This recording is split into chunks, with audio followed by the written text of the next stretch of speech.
जो सुहागन ब्राह्मणी मुख से करवा चौथ की कथा सुनेगी वो सदा सुहागन रहेगी। मैं ब्राह्मण पुत्री डॉली शर्मा आपके लिए करवा चौथ की पवित्र कथा लेकर आई हूँ। एक व्यापारी के 7 लड़के और 1 लड़की थी। एक बार कार्तिक मास के कृष्ण पक्ष की चतुर्थी तिथि को सेठानी व उसकी 7 बहुओं ने और उसकी पुत्री ने करवा चौथ का व्रत रखा। रात्रि भोज पर जब उसके भाई घर आए तो उन्होंने अपनी बहन को भोजन करने के लिए कहा। तो बहन बोली, भैया आज मेरा करवा चौथ का व्रत है, मैं चंद्रमा देख अर्घ दे तभी भोजन करूंगी। व्यापारी के बेटे अपनी इकलौती बहन से बहुत प्रेम करते थे। बहन का भूख से व्याकुल चेहरा देख बहुत दुख हुआ। वे नगर से बाहर चले गए और पेड़ पर चढ़ के अग्नि जला दी। वापस घर आकर अपनी बहन को कहने लगे कि चांद निकल आया, तुम चंद्र दर्शन करके अर्घ देकर भोजन कर लो बहना।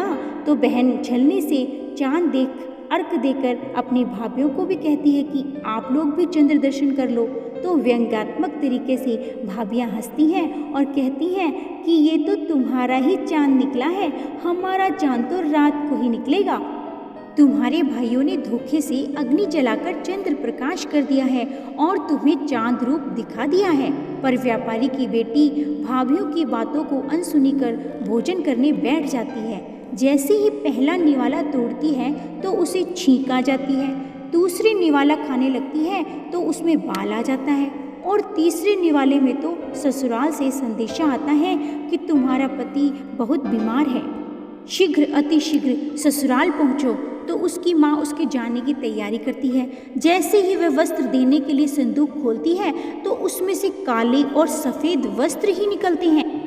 माँ घबरा जाती है। माँ कहती है कि राह में तुम्हें जो भी बड़ा बुजुर्ग मिले तो उसके चरण स्पर्श कर आशीर्वाद जरूर लेना बेटी, और जो भी बूढ़ सुहागन होने का आशीर्वाद दे तो उसे पल्ले में गांठ बांध लेना।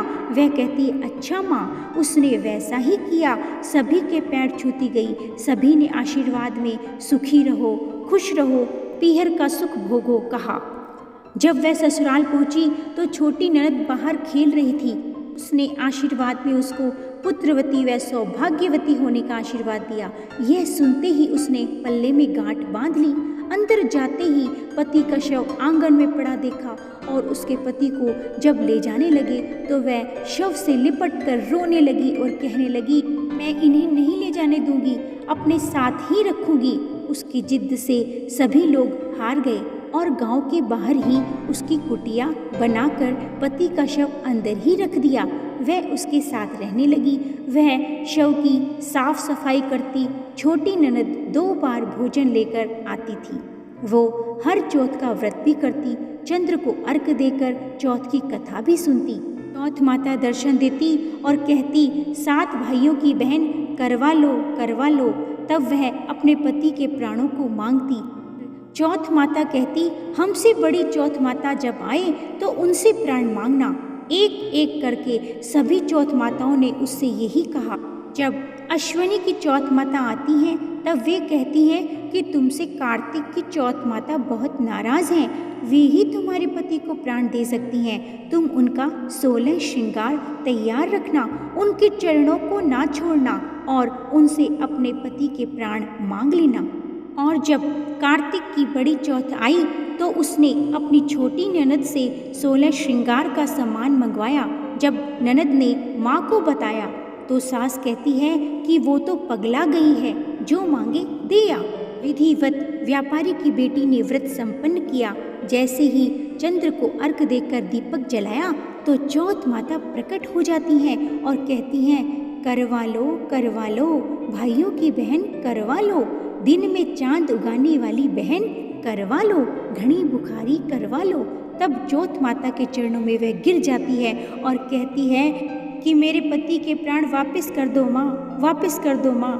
तो माँ कहती है, तू तो बड़ी भूखी है, सुहाग का तो तेरे लिए कोई महत्व ही नहीं, तू तो 7 भाइयों की प्यारी है ना।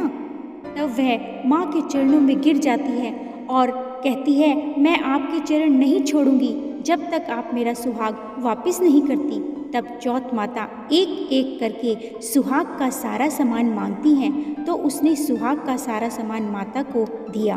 तब माता ने अपने आँख से काजल और नाखूनों से मेहंदी, मांग से सिंदूर निकाला और करवे में घोल के छोटी अंगुली से छींटा दिया। इससे उसका पति जीवित हो उठा। तो बोलिए चौथ माता की जय।